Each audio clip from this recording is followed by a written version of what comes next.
Dobar dan, poštovanje. Moje ime je Sanja Melkus, dolazim iz Novog Sada, imam 44 godine i pokrenula sam firmu Truf Truf. Truf Truf je kompanija, jer ja i koleginica radimo, iz Novog Sada koja se bavi preradom tartufa i tartufe pakujemo u ovako male teglice i pravimo marinade od njih. Jedinstveni smo na tržištu, to mogu da kažem, iz razloga što koristimo sve organske proizvode. Znači, nemamo nikakvih dodatih aroma i veštačkih konzervansa, a u svetu tartufa je poznato da se koriste dodaci ili veštačke arome. To vam je neka naftni derivat, je ta veštačka aroma tartufa. Mi smo u postupku sertifikata za organski proizvod.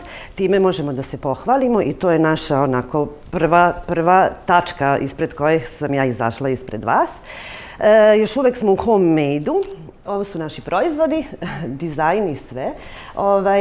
Još uvek smo u homemade-u i sa vašim projektom, ukoliko budemo imali sreće, smo rešile da sertifikujemo HACCP sistem i da izađemo iz kuhinje. Iako nam je to u jednu ruku žao, zato što mislimo da takvi proizvodi imaju veću cenu, ali prosto iz razloga što tartufi u Vojvodini ima ih, ali ljudi iz širom Srbije slabo koriste proizvode od tartufa, tako da se mi moramo bazirati i gledati ka inostranstvu i ka izvozu. Tamo mislimo da nam je uspeh i naša tržišna relacija.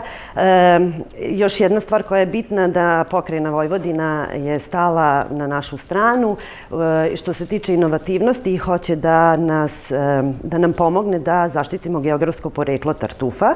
To je isto bitno da vam naglasim, zato što tartufi u Vojvodini i u Srbiji postoje, ali za njih se slabo zna. Znači, uglavnom se to nekim kanalima izvozi za Italiju, Francusku, pa se onda oni hvale našim tartufima.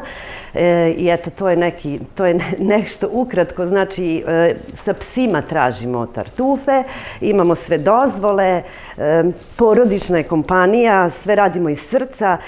Jedina stvar što mi je draga u svemu tome je ta da donosimo radost na trpezu. Znači, oni ljudi koji kupe naš proizvod, oni koriste to za neka slavlja, za proslave i ne znam šta bi još da vam kažem, s tim da imamo 3 inovacije ispred vas su trenutno danas.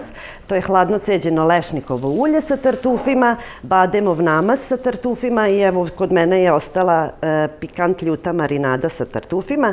To su 3 proizvoda koje nema niko na svetu. Znači, baš niko na svetu. Obično proizvodi od tartufa su neka standardizacija u smislu tartufate, u smislu ulja. Hvala, Sanja. Mislim, ja se nisam spremila.